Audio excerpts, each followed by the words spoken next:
Bienvenue sur les podcasts de CX Sports. Avec nous, vous allez avoir l'opportunité de comprendre comment débloquer tout le potentiel de votre club sportif et comment faire les bons choix en dehors du terrain. Bonjour à tous et bienvenue aujourd'hui sur les podcasts de CX Sports. Avec nous aujourd'hui Dom Einhorn. Bonjour Dom. Bonjour Gérard. Pour commencer, je vais te demander de te présenter s'il te plaît rapidement. Ouais, je suis le fondateur et PDG de ChallengerX, donc la marque qui gère CX Sports ainsi que de Sarlat Rugby. Très bien. Donc pour ceux qui auraient loupé l'épisode précédent, dans l'épisode précédent nous abordons la globalité, le projet CX Sports, comment l'idée est venue et comment il compte se développer. Aujourd'hui au programme on va voir tous les différents, on va se concentrer un peu plus sur les spécificités, qu'est-ce qui fait la spécificité de CX Sports avec notamment les services proposés. Donc est-ce que tu peux nous parler un petit peu des différents services que propose CX Sports ? Donc il y a toute une gamme de services dont la plupart sont gratuits aussi bien pour les clubs que pour les fans.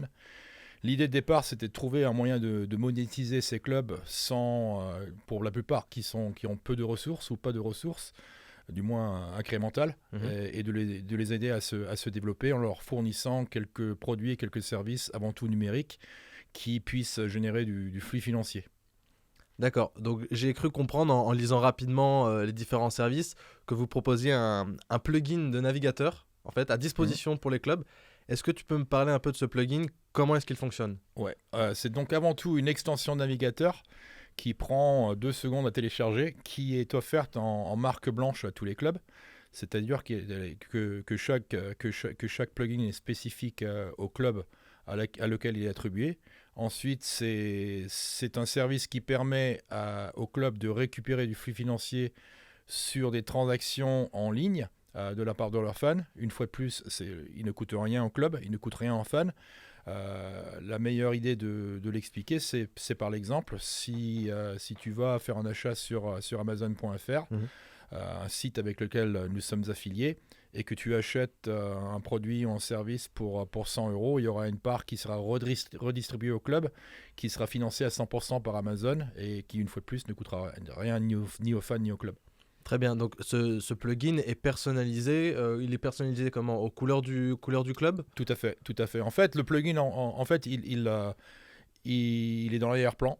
C'est-à-dire qu'il va se souvenir des sites qui sont affiliés à ChallengerX et donc au club. Et à chaque fois que tu t'enregistres sur un site, que tu vas faire un achat, il s'en souviendra. D'accord. Donc pour les différentes personnes impliquées dans les clubs qui nous écoutent, combien ce plugin coûterait au club ? Donc il ne coûtera strictement rien au club. Il est gratuit une fois de plus pour les clubs. Il ne coûtera strictement rien aux fans. C'est le site marchand avec lequel nous sommes affiliés qui prendra en charge la somme qui est redistribuée sous guise d'affiliation au club. D'accord. Donc tout est bénéfique pour les clubs. Ils n'ont rien à payer. Rien à perdre. Et rien à perdre.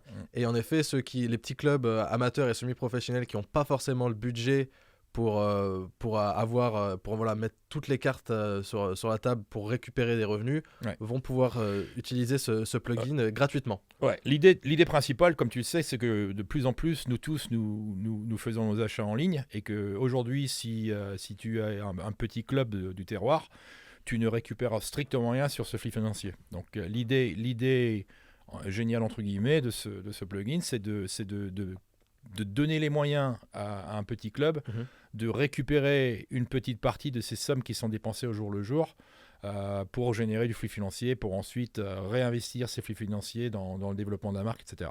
D'accord. Donc pour ceux qui n'auraient pas regardé le premier épisode, donc Sarlat Rugby, c'est la preuve de concept de CX Sports, c'est un peu le client privilégié de CX Sports. Est-ce que tu as déjà eu l'occasion d'utiliser ce plugin ? Est-ce que ce plugin est disponible déjà pour Sarlat Rugby ? Et est-ce que tu as eu des expériences avec ce plugin ? Oui, en fait, il faudra peut-être parler de l'historique du plugin. C'est un concept que nous avions créé il y a déjà...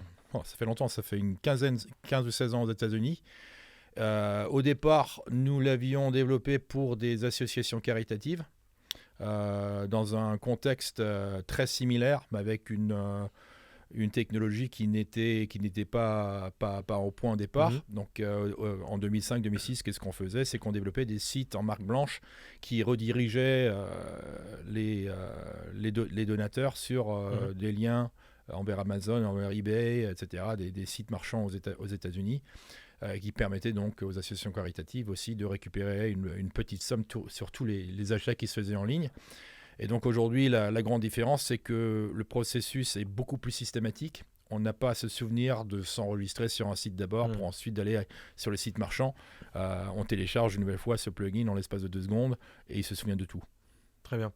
Ce plugin pour les différents clubs, est-ce qu'il est disponible maintenant ou est-ce qu'il sera disponible dans quelques temps ? Oui, donc en fait, pour répondre à ta première question, c'est que c'est un plugin qu'au départ, on avait développé pour le site de Sarlat Rugby, donc qui existe aujourd'hui pour le site de Sarlat Rugby, qui commence à récupérer du flux de transactions qui sont faites par des fans, moi y compris, de Sarlat Rugby. Et l'idée, c'était d'utiliser donc le club de Sarlat comme vitrine et d'ensuite de développer un élément plus scalable qui existe aujourd'hui aussi. Donc les premiers clubs qui ont bénéficié, par exemple, c'est le Bergerac Foot.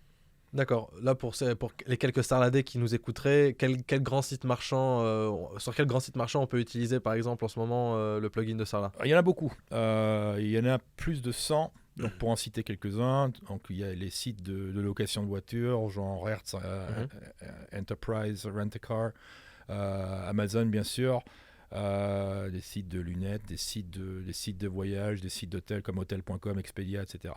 D'accord. Ce plugin, il a déjà fait donc ses preuves, tu me dis, avec Sarlat Rugby. Oui. Tu as aussi parlé de Bergerac Football. Oui. Est-ce que tu as d'autres clubs qui montrent beaucoup d'intérêt pour ce plugin en ce moment ?